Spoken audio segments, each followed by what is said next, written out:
Finally!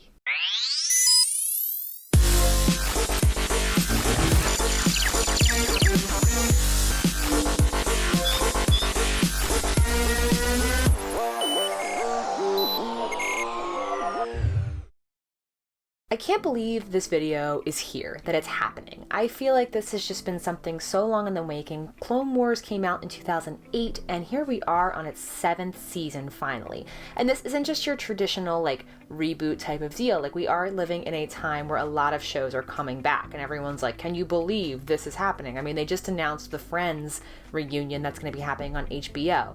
But that show ended with a very, conclusive ending, whereas Clone Wars did not. It ended kind of in a big question mark, and then an even bigger question mark when they did the Lost episodes that premiered on Netflix. Not that I don't enjoy those episodes, I do. I'm here for double doses of pain. But having an actual conclusion and closure to an arc and a bunch of characters that we've grown to love over so many years is just good food. Good food. Thank you, Disney. But also, Disney took this away from us in the first place, but we got Rebels, and I have a lot of mixed feelings about that.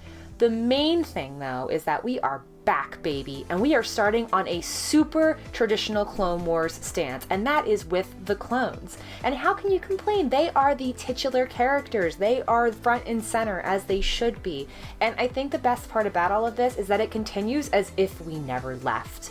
I think that one of the great things that people have pointed out about this episode is that it starts in this way that you're like, wow, when we binge the series 5 to 10 years from now, no one's going to realize that there was a gap, that there was a 7-year gap in between the two. Aside from Anakin's fluffy, flowing hair that we've got now, yeah, that is different, but we had to have some continuity with his hair in Revenge of the Sith. We're not sure how much time passed, but enough for that significant hair growth to happen. I don't know what he's using, if he's using horse shampoo or Tresemme or something, but we all need to find out, for us. For science. And we go on with Captain Rex, who is another one of my personal favorite characters. They're kind of struggling against the Separatists and the Trade Federation and everything, and they have to pull in some, some unusual punches because they have these droids that are following Rex's tactics, and Rex has his suspicions on why that is the case.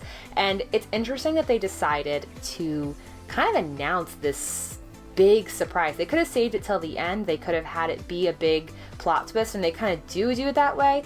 I don't know how I feel about it. I'm excited about the plot twist itself. By the way, guys, just like my Mandalorian reviews, these are going to be spoiler free. The only time I'm going to talk spoilers is in the case of the season finale discussion. And this is such a first because I've never done this with Clone Wars before. I mean, I've watched the entire series. I've watched it several times at this point, but I've never reviewed episode by episode. And it's really fun to be here. But I think one of the things that is interesting is that they did not save this big plot twist for the end. They allude to it very heavily in the beginning. I think that for the sake of story that they might have been able to hold off on that big reveal until the end, but at the same time, it's just solid, warm storytelling. I don't need big punches and plot twists. I don't think anything in this episode is all that shocking. It's not anything that makes your jaw drop. If you go back and watch my every episode of Clone Wars in 10 words or less, I actually do say what I think needed to be fixed, and it is fixed in this episode. A character comes back that that's been lost to us for a long time, kind of, where we think they're back anyway. And we're introduced to this new crew called the Bad Batch, and they're named after 99, which I think is really, really cute and special because they're deformed. They're like the X-Men of clones, and they've got all these special gifts, and they're all super likable. The thing about this series of clones is that they don't like to be, they call the regular clones the regs, and then they're their own renegade squadron, and they have 100% success rate, and they have some interesting methods. They're very aggressive as opposed to tactical, and they get stuff done. And it's thanks, Dave. Thank you for getting me attached to more clones that are going to turn during Order 66, and I'm just stressing over here. And giving me plenty of Commander Cody in that process. I'm just thank you so much.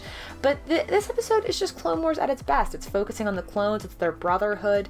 It's, it's not by any means a conclusion of anything. It's the very beginning of another arc, you can tell. I think it was right that they didn't start with Ahsoka and the Mandalore stuff. I'm very satisfied with this episode. The action is awesome. The animation has gotten even better than the last time we've seen it, which rightfully so. They've had plenty of time to practice. And I think that everything about this episode, if everything is like this, like we're off to an amazing start. And I do think that everything kind of wraps up the way that it should. We're left with a lot of questions and where they're going to go from here. The way that the regular clones and the Bad Batch work together is really cool, and the stuff they do. The thing with the Bad Batch is that they were actually a part of unreleased episodes that they were not able to do, that they had always planned on doing, and talking more about 99 and doing more homages to him.